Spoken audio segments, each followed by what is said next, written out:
नमस्कार प्यारे बच्चों, कैसे हैं आप? मुझे उम्मीद है स्वस्थ होंगे, मस्त होंगे, बेहतरीन हैं और जहां भी है कर रहे हैं खूब सारे मजे। बच्चों, आपको आज मैं एक ऐसा फॉर्मूला बताने वाला हूं जिससे आपको सक्सेस जरूर मिलेगी, यानी आप अपनी सफलता जरूर प्राप्त कर पाएंगे। और वो फॉर्मूला क्या है? वो फॉर्मूला ये है कि जिस समय आप ये वीडियो देख रहे हैं तो पूरी अटेंशन के साथ, पूरे कंसंट्रेशन के साथ इस वीडियो को देखिए। जब आप खाना खा रहे हैं तो पूरी कंसंट्रेशन के साथ वो खाने को खाइए, पूरा ध्यान भोजन में दीजिए। जब आप खेल रहे हैं तो पूरी कंसंट्रेशन के साथ अपना खेल कीजिए, खेलिए। इस तरह से खेलिए कि उससे बेहतरीन आप खेल ही नहीं सकते। जब आप सारे काम, अलग अलग काम मन लगाकर करेंगे तो अपने आप आपका पढ़ाई में मन लग जाएगा। और ध्यान रखिए, एक विद्यार्थी की जो इज्जत होती है वो इसी बात से होती है, एक स्टूडेंट की रिस्पेक्ट, कि वो पढ़ाई में कैसा है। तो इस बात का आपको ध्यान रखना चाहिए। और साथ ही साथ आपको शिक्षास्त्र एजुकेशन के इस यूट्यूब प्लेटफॉर्म को अभी सब्सक्राइब कर लेना है, क्योंकि ऐसे ही नॉलेजेबल वीडियोस आपके लिए हम लेकर आते रहेंगे। हमें भी आपके साथ की, आपके प्यार की ज़रूरत है बच्चों। तो आप ज़रूर इस वीडियो की लिंक को शेयर कीजिएगा और जो भी आपके डाउट हैं वो हमें कमेंट बॉक्स में कमेंट करके बताते रहिएगा, ताकि हम उनमें सुधार कर सकें। और अगर आपकी कोई परेशानी है तो उस पर साथ में मिलकर उस परेशानी का हल निकाल सके। बच्चों, चलिए शुरू करते हैं। हमारी हिंदी का क्लास 10th में आप हैं और हम एक अध्याय पढ़ रहे थे जो जयशंकर प्रसाद जी द्वारा लिखी गई कविता जो है उसका भावार्थ हमने समझा, जो है आत्मकथ्य। अब हम इसके कुछ शब्दार्थों से शुरुआत करते हैं और शब्दार्थों को समझने के बाद में हम प्रश्नोत्तरों पर बच्चों मुख्य रूप से चर्चा करेंगे। ठीक है, तो शुरू करते हैं। देखिए, कठिन शब्दों के अर्थ लिखा हुआ है और सबसे पहले जो शब्द है वो है मधुप। मधुप मतलब मन रूपी भौरा। हम जब शुरुआत की पंक्तियों को पढ़ते हैं तो उसमें मधुप शब्द का जो है वो जिक्र आता है, तो उसका मतलब होता है मन रूपी भौरा। इसके बाद में बच्चों अगला शब्द है अनंत नीलिमा। अब अनंत का मतलब क्या होता है? अनंत यानी ऐसा जिसका, ऐसी जगह जिसका कोई अंत नहीं है ना, वो जिसका कोई अंत ना हो, अनंत कहलाता है। और अनंत नीलिमा है यानी विस्तार की बात हो रही। अनंत यानी अंतहीन विस्तार। अगला शब्द है व्यंग मलिन। व्यंग का मतलब क्या होता है? किसी के मजाक, किसी का मजाक उड़ाना, है ना, चतुराई से, वो व्यंग कहलाता है। और मलिन का मतलब होता है खराब ढंग से। बोलते हैं ना, अरे यार ये तो बड़ा मलिन व्यक्ति है, ये बहुत ही खराब। तो व्यंग मलिन मतलब खराब ढंग से किसी की निंदा करना, किसी की बुराई करना। इसके बाद गागर रीति। गागर रीति मतलब होता है बच्चों खाली घड़ा। घड़ा मतलब मटका जिसमें हम पानी पीते हैं, है ना, गर्मी के दिनों में अक्सर। तो खाली घड़ा जो होता है, ऐसा घड़ा जो खाली है, ऐसा पात्र जो खाली है, उसको गागर रीति कहते हैं। फिर है प्रवंचना। प्रवंचना का मतलब होता है बच्चों धोखा देना। ठीक है, जयशंकर प्रसाद जी की जो पंक्तियों का अर्थ हम समझ रहे थे उसमें हमने ये समझा था कि उनकी जो प्रेयसी थी, पहली जिस प्रेम उनके जीवन में आया था, वहां से उन्हें धोखा मिला, है ना। फिर लिखा है मुसक्या, मुस्क्या कर। मुस्क्या कर मतलब मुस्कुरा कर, है ना। वो एक पंक्ति में कहते हैं ना, हमने पढ़ा है कि स्वप्न देख रहे थे और उठ जाते हैं जागकर, है ना, देखते हुए, और आलिंगन करते हुए उनको लग रहा था कि उनको अपनी खुशी मिलेगी, लेकिन उनका जो स्वप्न था वो भाग गया मुस्कुराकर, यानी मुस्कुराकर। ठीक है, अगला शब्द है अरुण कोपल। अरुण कोपल का मतलब होता है लाल गाल। अरुण, अरुण जो है बच्चों सूर्य का नाम भी है। ठीक है, और सूर्य की लालिमा से ही शायद ये नाम पड़ा है अरुण। अरुण कोपल मतलब लाल गाल। इसके बाद में है अनुरागिनी उषा। अनुरागिनी उषा, अनुराग का मतलब होता है प्रेम बच्चों, ये बात आप ध्यान रखेंगे। उषा का मतलब होता है भोर का समय, है ना। तो अनुरागिनी उषा मतलब प्रेम भरी भोर। फिर लिखा है स्मृति पाथेय। स्मृति पाथेय मतलब स्मृति पाथेय का मतलब है स्मृति रूपी संबल। यानी क्या मतलब है यहाँ का? इसका मतलब यह है कि कुछ यादें हमारे पास ऐसी हैं, हमारे दोस्तों की, अपने परिचितों की, जो हम दुखी वक्त में भी याद करते हैं और हम खुश हो जाते हैं। कुछ यादें ऐसी हैं जो हमें मजबूत बनाए रखती हैं। तो बस यही स्थिति जयशंकर प्रसाद जी के साथ है, कवि के साथ है। स्मृति रूपी संबल उनके साथ है। फिर है पंथा। पंथा का मतलब होता है बच्चों रास्ता। पथ मतलब भी रास्ता होता है। पंथ, पंथा, ये सब। कंथा, कंथा का मतलब होता है बच्चों अंतर्मन। अंतर्मन का मतलब क्या होता है? कई बार जब हम कोई काम करने जा रहे हैं, किसी नए व्यक्ति से मिल रहे हैं, तो भीतर से ना एक आवाज़ आती है कि ये काम सही है या नहीं है। हमें हमेशा पता होता है कि हम जो कर रहे हैं वो सही है या गलत है। तो जो भीतर की आवाज़ आपको ये बताती है कि आप सही हैं या आप गलत हैं, उसी आवाज़ को आप समझिए कि वो आपके अंतर्मन की, आपके भीतर मन की आवाज़ है। ठीक है बच्चों, मुझे उम्मीद है कि आपको यहाँ तक के ये शब्दार्थ समझ में आए हैं। अब देखिए, हम आते हैं प्रश्न क्रमांक 1 पर। प्रश्न क्रमांक 1 क्या है कि कवि आत्मकथा लिखने से क्यों बचना चाहते हैं? तो बच्चों, हमने तो पंक्तियाँ पढ़ी है ना? क्यों बचना चाहते हैं, हमें तो पता ही है ना कि भाई उनके जीवन में बड़ी त्रासदियाँ हैं, बड़े दुःख हैं और वो अपने दुःख किसी के साथ साझा नहीं करना चाहते। हमने पढ़ा था ना बच्चों व्याख्या में कि उन्होंने कहा है कि वो कभी भी ये घटनाएँ लोगों तक नहीं पहुँचाना चाहते कि कैसे वो छले गए, कैसे उन्हें धोखा दिया गया। वो अपनी जगहसाही नहीं करवाना चाहते। अपने दुःख को, अपनी व्यथाओं को, अपनी स्मृतियों को किसी को बताना नहीं चाहते। तो जानकारी जो हमारी है, जो हमारे पास है, उसको एक सटीक उत्तर में कैसे लिखेंगे? कुछ इस तरह से कि कवि आत्मकथा लिखने से इसलिए बचना चाहते हैं क्योंकि आत्मकथा लिखने के लिए अपने मन की दुर्बलताओं को, कमियों को उल्लेखित करना पड़ता है, कमियों का उल्लेख करना पड़ता है। अपनी सरलता के कारण उन्होंने कई बार क्या खा लिया? धोखा भी खा लिया। तो वह अपने व्यक्तिगत जीवन को उपहास यानी व्यंग यानी मजाक का कारण नहीं बनाना चाहते। यही सबसे बड़ी वजह है और इन्हीं कारणों से कवि आत्मकथा लिखने से क्या करते हैं? बचना चाहते हैं। तो बच्चों, मुझे उम्मीद है कि आपको ये तो समझ में आ ही गया कि इस प्रश्न का उत्तर कैसे लिखना है, लेकिन इसके साथ ही साथ आपको ये भी समझ में आ गया है कि हमें हर तरह के प्रश्नों का उत्तर कैसे सटीक ढंग से एक जवाब के तौर पर देना होता है। ठीक है बच्चों, आगे बढ़ते हैं, बात करते हैं अगले प्रश्न की। अब बताइए अगला प्रश्न क्या है हमारे सामने? अगला प्रश्न है प्रश्न क्रमांक 2। लिखा है आत्मकथा सुनाने के संदर्भ में अभी समय भी नहीं, कवि ऐसा क्यों कहते हैं? कवि ऐसा क्यों कहना चाह रहे हैं कि अभी ये समय नहीं आया? अब देखिए, मैं आपको एक बात बताता हूँ। इतने सारे बड़े-बड़े लोग हैं, इतनी महान शख्सियतें हैं, जिनकी आत्मकथाएँ पहले से लिखी हुई हैं। और कवि अपने आप को बहुत विनम्र और सादगी उनके ये स्वभाव में है, तो वो अपने आप को बहुत छोटा मानते हैं। उन्हें लगता है कि उन्होंने ऐसा कोई बड़ा या महान काम नहीं किया अभी तक, जिसकी वजह से उन्हें अपनी आत्मकथा लिखनी पड़ जाए। तो अब देखिए उत्तर के रूप में इसे कैसे लिखेंगे कि अभी समय भी नहीं, कवि के अनुसार उन्हें कोई बड़ी उपलब्धि प्राप्त नहीं है, क्योंकि आत्मकथा लिखकर कवि अपने मन में दबे हुए कष्टों को याद करके दुखी नहीं होना चाहते।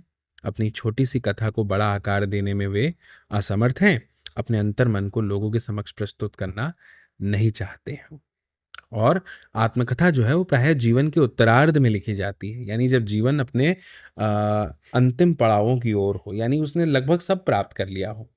और इन्हीं कारणों से कवि ऐसा कहते हैं कि अभी आत्मकथा लिखने का समय नहीं हुआ है। ठीक है बच्चों, तो मुझे उम्मीद है आपको प्रश्न क्रमांक 2 का भी उत्तर समझ में आया है। अब प्रश्न क्रमांक 3 पर आते हैं कि स्मृति को यानी यादों को पाथेय बनाने से कवि का क्या आशय है? अब देखिए, मैं आपको बताता हूँ कि यहाँ पे पाथेय बनाने से क्या मतलब है। जो हमारी यादें हैं, है ना? उन्हीं को अगर हम संबल बना लेंगे, अपना पाथेय बना लेंगे, तो कवि का आशय जीवन मार्ग की प्रेरणा से है यहाँ पे, कि जीवन में, जीवन मार्ग में, आगे लाइफ में जो है मोटिवेशन जो है वो मिलेगा अगर स्मृतियों को हम अपनी संबल बना लेंगे। ठीक है, मान लीजिए कि कोई व्यक्ति हमसे मिला, किसी समय मिला, है ना? समझो कि आपका कोई दोस्त है जो पहले आपके साथ था, अब नहीं है, लेकिन जब वो आपके साथ था तब अच्छी अच्छी यादें तो हैं। उन यादों को याद करके, हम अच्छी अच्छी बातों को याद करके हमेशा मोटिवेट रह सकते हैं। हमें हमेशा दुख मनाने की ज़रूरत नहीं है, ठीक है? तो कवि ने जो सुख का स्वप्न देखा था, वह उसे कभी प्राप्त तो नहीं हुआ। तो कवि के मन और मस्तिष्क पर केवल उसकी स्मृति यानी उसकी यादें हैं बच्चों। तो जिस प्रकार पाथेय यात्रा में यात्री को सहारा देता है, आगे बढ़ने की प्रेरणा देता है, ठीक उसी प्रकार स्वप्न में उसके द्वारा देखे हुए सुख की स्मृति भी कवि को जीवन मार्ग में आगे बढ़ने का सहारा देती है, जो कवि ने देखा था। वो उस अतः यहाँ पे लिखा है स्मृति को पाथेय बनाने से कवि का आशय स्मृति के सहारे से है कि वो स्मृति के सहारे अपना जीवन प्रेरक पथ पर आगे बढ़ा सकते हैं। आगे बढ़ते हैं बच्चों, और अब बात करते हैं प्रश्न क्रमांक 4 की। बहुत सुंदर सा है प्रश्न क्रमांक 4। लिखा हुआ है भाव स्पष्ट कीजिए। चलिए बच्चों, करने का प्रयास करते हैं भाव स्पष्ट। क और ख, दो प्रश्न हमारे सामने है। इसमें क है, मिला कहाँ वह सुख जिसका मैं स्वप्न देख कर जाग गया, आलिंगन में आते आते मुस्क्या कर जो भाग गया। अब यहाँ पे इन पंक्ति का अर्थ ये है बच्चों कि वो मिला कहाँ सुख। कवि जो प्रेम चाह रहे थे, जो सुख चाह रहे थे, वो उनको मिला क्या? नहीं मिला। स्वप्न देखकर जाग गया। कवि को ऐसा लगा कि मानो वो जो उनके जीवन में घट रहा है, जो प्रेम आया था और चला गया, वो किसी स्वप्न की भांति था। और ऐसा लग रहा है कि जैसे स्वप्न देखने के बाद नहीं हम जाग जाते हैं तो पता चलता है वो स्वप्न था, वैसा वो महसूस कर रहे हैं, फील कर रहे हैं कि वो तो एक स्वप्न जैसा हो गया। आलिंगन में आते आते मुस्किया कर जो भाग गया। और कवि अपनी बाहें पसारे जो है उन सुखद जीवन की जो जीवन था उसको, लम्हों को स्वीकारना चाह रहे थे, लेकिन ऐसा लगा जैसे उनके साथ मजाक हो गया। मुस्का करके वो आलिंगन में आते आते भाग गया। तो अगर इसका अर्थ हमें लिखना हो तो ऐसा लिखेंगे कि कवि कहना चाहते हैं कि जिस प्रेम में कवि सपने देख रहे थे वो उन्हें कभी प्राप्त नहीं हुआ, जिसकी वह कल्पना कर रहे थे। अर्थात इस दुनिया में सुख जो है वो क्या है? एक छलावा मात्र है ना, यानी छल है। हम जिसे सुख समझते हैं वो अधिक समय तक नहीं रहता, स्वप्न की तरह जल्दी ही क्या हो जाता है बच्चों? समाप्त हो जाता है। ये यहाँ पे कवि का कहना है। इसके बाद क्या लिखा है? क के बाद ख वाली पंक्तियां हैं बच्चों। इसमें पंक्ति का जो अर्थ है, पहले समझने के पहले पंक्ति पढ़ लेते हैं। ख पे लिखा है, जिसके अरुण कपोलों की मतवाली सुंदर छाया में अनुरागिनी उषा लेती थी निज सुहाग मधुमाया में। क्या होता है बच्चों, जब हम कई बार ना कवियों को जब पढ़ते हैं खास तौर से, तो वो तुलना जो है वो अलग अलग लोगों से करते हैं, है ना। जैसे कई प्रेमियों ने अपनी प्रेमिका की तुलना चांद से की है। तो यहाँ पर वो कहते हैं कि उनकी जो प्रेयसी है ना, उसके जो लाल लाल गाल है, उससे ऐसा लगता है कि भोर ने यानी सुबह ने अपनी लालिमा ली है। यानी सुबह में जो लालपन है वो कहाँ से आया है? उनकी प्रेयसी के, उन जिससे वो प्रेम करते हैं, उनके लाल लाल गालों से आया है। अनुरागिनी उषा लेती थी निज सुहाग मधुमाया में। अब देखिए अर्थ समझते हैं। इन पंक्तियों में कवि ने अपनी प्रेयसी के सौंदर्य का वर्णन किया है। वे कहते हैं कि नायिका के कपोल अर्थात गाल इतनी लालिमा थी उसमें, उषा भी उसमें अपना सुहाग ढूंढती थी। प्रेयसी के गालों की लालिमा इतनी अधिक है कि उषा की लालिमा भी उसके सामने जो है वो कैसी है? फीकी पड़ जाती थी। तो ये इस पंक्ति का अर्थ है। तो मुझे उम्मीद है कि ये जो प्रश्न क्रमांक 4 है बच्चों, ये भी आपको समझ में आ गया होगा। अब आगे बढ़ते हैं, बात करते हैं प्रश्न क्रमांक 5 की। लिखा है बच्चों की उज्जवल गाथा कैसे गाऊं, मधुर चांदनी रातों की, कथन के माध्यम से कवि क्या कहना चाहता है? अब देखो बच्चों, कवि है ना यहाँ पे कहना चाहता है कि अपनी प्रेयसी के साथ बिताए निजी प्रेम के मधुर और सुख भरे क्षणों को कवि किसी के सामने प्रकट नहीं करना चाहते। जीवन के कुछ अनुभवों को हमेशा गोपनीय रखना चाहते हैं और उन्हें लगता है कि गोपनीय रखना ही उचित भी होता है। ऐसी स्मृति को वह सबके सामने प्रस्तुत करके अपनी हंसी नहीं उड़ाना चाहते। कौन? कवि यानी जयशंकर प्रसाद जी। और उन स्मृतियों को वह निजी संपत्ति की तरह अपने तक के क्या करना चाहते हैं?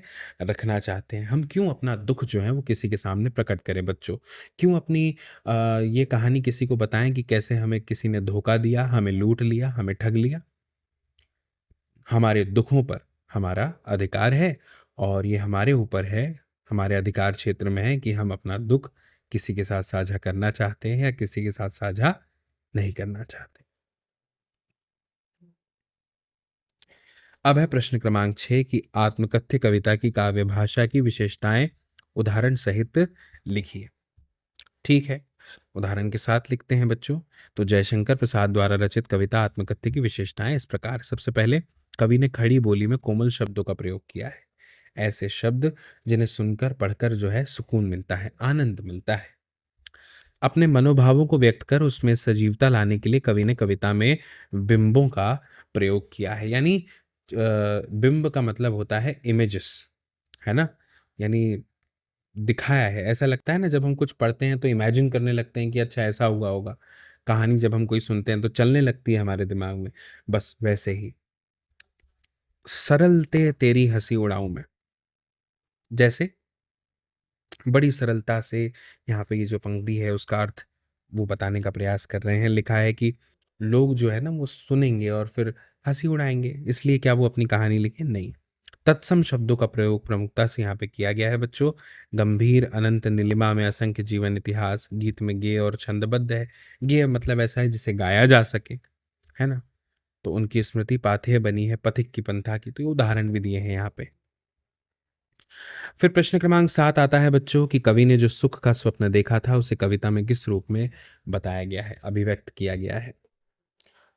अब देखिए इसका उत्तर कैसे सटीक ढंग से हम लिखेंगे कि कवि के सुखद स्वप्न में उन्हें अपना प्रेयसी के साथ कुछ क्षण बिताने का मौका मिला।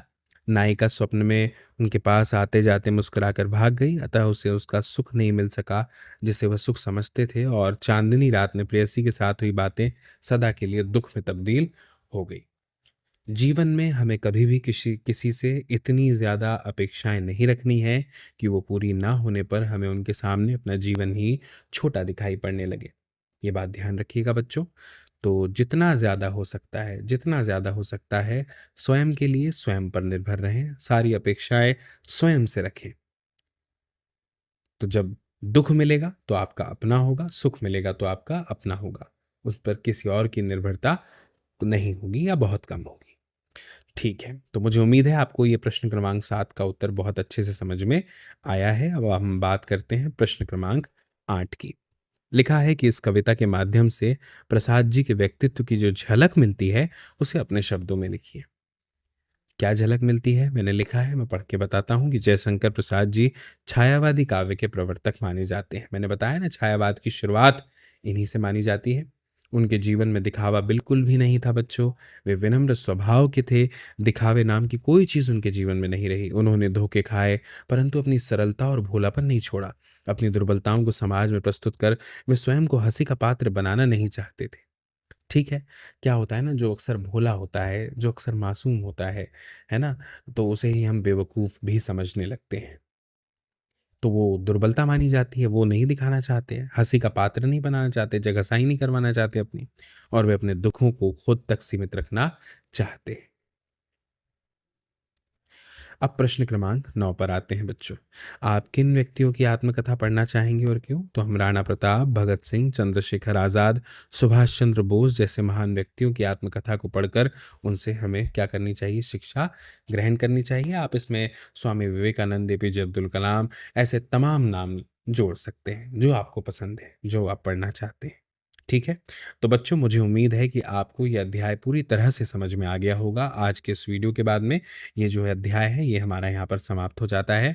हमने व्याख्या देख ली थी पिछले वीडियो में, मुझे उम्मीद है आपने वो भी देखा होगा, और इस वीडियो में हमने प्रश्नोत्तरों को भी समझ लिया। बच्चों आप ज़रूर पूरे ध्यान से पढ़ाई करना शुरू कर दीजिए। अगर आपने अभी तक नहीं किया है तो आपका परिणाम बहुत अच्छा आएगा, विश्वास कीजिए। बस आप मेहनत का साथ मत छोड़िए और धैर्य रखिए। ठीक है, हमारी जल्द मुलाकात होगी अगले वीडियो में। शिक्षास्त्र को अगर आपने अभी तक सब्सक्राइब नहीं किया है तो कर लीजिए। अपने दोस्तों के साथ इस लिंक को शेयर कर दीजिए। अपने डाउट्स हमें कमेंट बॉक्स में कमेंट करके ज़रूर बताइए।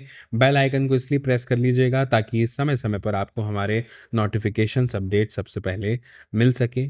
जल्दी मिलेंगे अगले वीडियो में, तब तक के लिए आप सभी को बहुत सारा प्यार और नमस्कार।